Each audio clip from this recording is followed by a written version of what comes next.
আসসালামু আলাইকুম, কি অবস্থা সবাই? তো কেমন আছেন? আশা করি ভালো আছেন।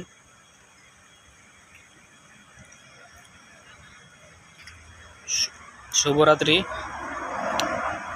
তো সবাইকে রোজার শুভেচ্ছা।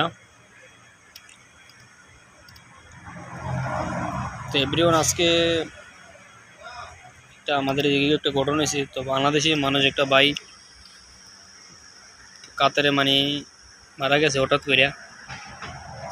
মাথা ঘুরতে চেষ্টা করলে তো পরে মারা গেছে। মারা যাবার পর তো পরে দিয়া পুলিশ আসলো, কল দিয়েছে। পুলিশের কল দেওয়ার পর তো মানুষের গাড়িতে উঠে নিয়ে গেছে মেডিকেলে। তো পরে দিয়া মরে গেছে। তো মরার পর দেখলাম একটা জিনিস, এদেশে একটা মাসে মারা যাবার পর ধরবে যে এটা অ্যালাউ নাই। পুরো মিডিল ইস্টে এরকম। তো বাইটার জন্য সবাই দোয়া করবেন, যেমন বাইটা সুস্থ মতন দেশে যাইতে পারে আশা করি। তো এইটাই হচ্ছে প্রবাস আর কি। যারা প্রবাসী থাকে তারা কইতে পারে কীরকম কষ্ট কী আসে বিষয়।